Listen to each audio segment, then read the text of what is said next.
Magandang araw po sa inyong lahat mga kababayan at welcome back dito po sa ating munting channel Pinas News Review, kung saan re-reviewin po natin ang mga mahalagang balita dito sa Pilipinas. Mga simpleng komento sa mga issue dito sa Pinas. At ito nga mga kababayan, breaking news Lisa Araneta inalok di umano ng pulburon si Cathy Binag mga kababayan. So ito po yung story ni Miss Cathy Binag mga kabayan, no? Pero bago po natin simulan yan, kung bago ka pa lang at di pa po napag-subscribe sa ating munting channel, please don't forget to subscribe at i-click na rin po ang bell notification para updated po kayo sa lahat ng ina-uploads nating reaction video. So mula po ito kay Pinoy News and Opinion, nasa description po ang full video link ng video ito. Subscribe na po kayo. Yan mga kababayan, bago po natin simulang panoorin at bigyan ng komento ang video ito, eto, may i-share lang po ako sa inyo about po ito sa Rappler. Kasi itong Rappler mga kababayan, di ba sila po ay mga yung fact checker kumbaga, di ba? Fact checker daw ang turing nila sa kanilang company. So ito mga kababayan, ginawang series yung paglabas ng pulburon video, no? Talagang in ito, tingnan nyo mga kababayan na fact check na daw nila, face swap plug in alleged Marcos Pulburon video. So hindi lang yan, sabi ko kanya ginawa lang series. Eto pa, sunod-sunod po yung mga balita nila. Face swap, ito pa, face swap deepfake detector alleged Marcos, di ba? Eto pa, na fact check na daw nila yung Pulburon na video.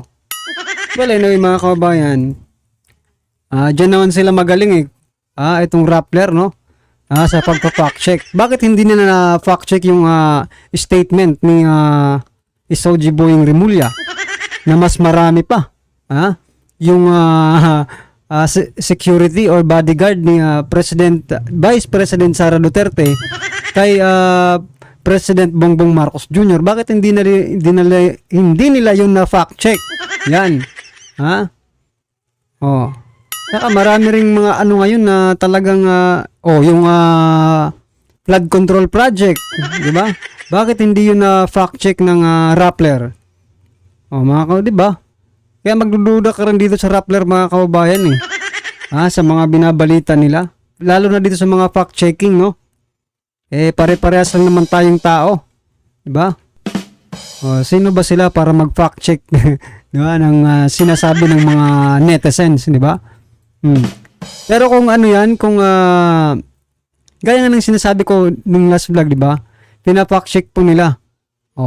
Pag mga ordinaryong vlogger lang, linalagyan agad yan ng ng fake news, yan Pero pag mga ganito, tingnan nyo, agad parang rest back agad nila to para sa Marcos Well, anyway mga kabayan, eto nga po, yung video, no?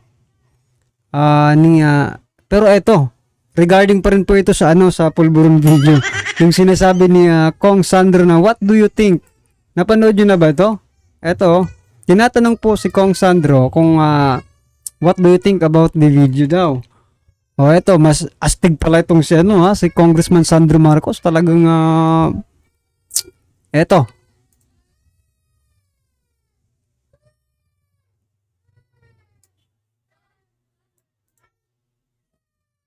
Walang sound. Wait lang mga kabayan.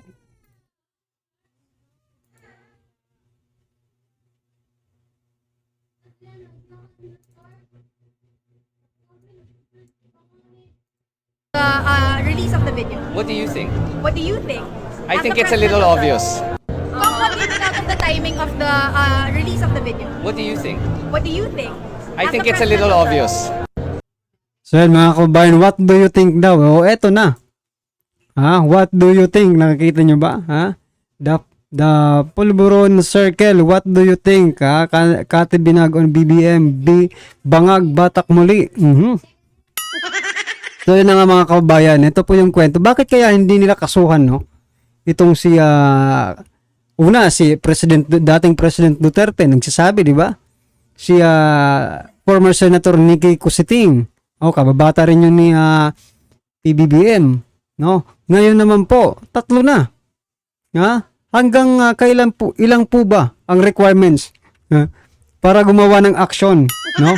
Kasi sinisiraan na talaga, kung sinisiraan man talaga sila, dapat gumawa na po sila ng aksyon. Kasawa na po nila ang mga ito na magharap-harap sa korte. Wag po sa Senado, ha? Wag po sa Senado. Kailangan korte po, mga kababayan, no? O, at ito ngayon si Miss Cathy Binag may revelasyon. Hindi lang para kay PBBM, kundi para din kay First Lady Lisa Araneta Marcos. Yari. Eto mga kareview natin, sama-sama at sabay-sabay po natin pakinggan. Panoorin at bigyan ng komento ang video nito. Eto na po. I think he asked I don't know kung umalis siya sandali, tapos biglang ginaid niya ako. Tapos nag-CR ako. So paglabas ko, wala siya. So parang, saan ako pupunta? So then nakita ko, naglalakad si First Lady. Papunta. Nakita niya ako. Tapos sabi niya sa akin, ang sabi niya sa akin, Hi! Sabi niya, who are you? Sabi ko, hi, hello. Sabi ko, I'm Cathy, I'm with Tony Boy. Sabi niya, oh, okay. Sabi niya, tapos sabi niya sa akin, do you want? Sabi ko, what? Oo, sabi ko, do you want? Tapos sabi ko, what? Sabi ko, what? What's that? Sabi niya, tapos pinakita lang niya.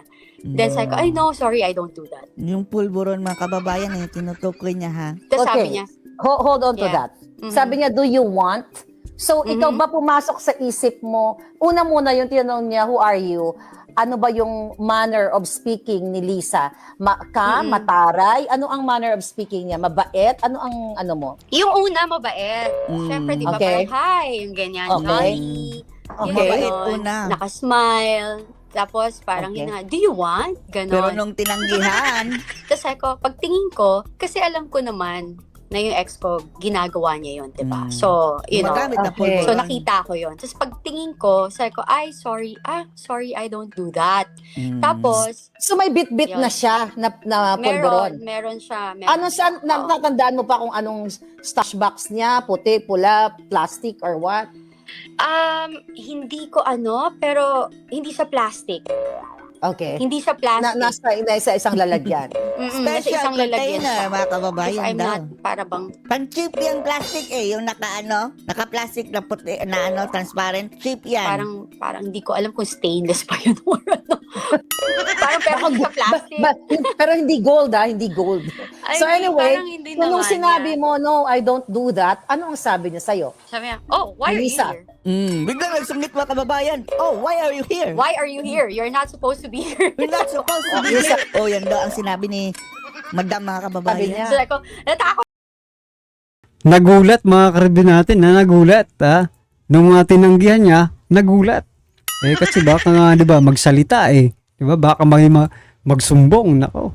ako, syempre, di ba? Alam mo yun, Oo. parang hindi naman takot, Vice parang Admiral. natakot ako. Intimidating. Parang Oo, na-intimidate kasi- ka.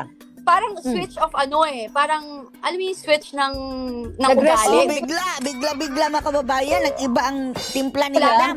Tinanggihan. Yeah. Oo, parang sandali lang, parang wala, hindi ko naman alam kung anong nangyayari dito, di ba? Parang I don't know you guys, parang okay fine, na-invite and everything, pero parang I don't know, I don't sign up for that or hindi ko alam kung ano Yes, yung mga yes, yes. kaganapan, di ba? So, yun. So parang after nun, Sinabi niya, Never why are you Yeah. here? So after Oo. that, anong ginawa mo? Bumalik ka? Saan ka pumunta? Papunta kay Tony Boy? Nagkaroon No, pa kayo kasi, ng conversation ni Lisa? tapos yung narinig yun, sakto nun, si Tony Boy is coming. Parang, oh, hi. Sabi niya, Lisa, that's my that's Girlfriend. Cathy, that's my girlfriend. Tapos sabi niya, Girlfriend. wife. Nag-wife pa nga siya. No? Nag-wife pa siya. Sabi ko, hindi ako wife. Sabi ko gano'n. So, syempre, ka di ba, wife. parang, hindi ako Ayaw mo naman, syempre, Nakakatawa. baka may Oo mga naman. ka dyan, ha? Teka lang, hold it. Exactly.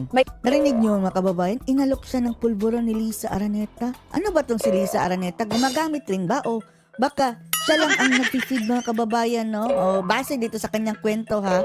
Meron kasing ganyan mga kababayan, na para makontrol mo isang tao, ay gagawin mong adik o sunod-sunuran sa'yo. Baka yan ang alas mga kababayan. Ewan lang natin na, katanungan yan mga kababayan.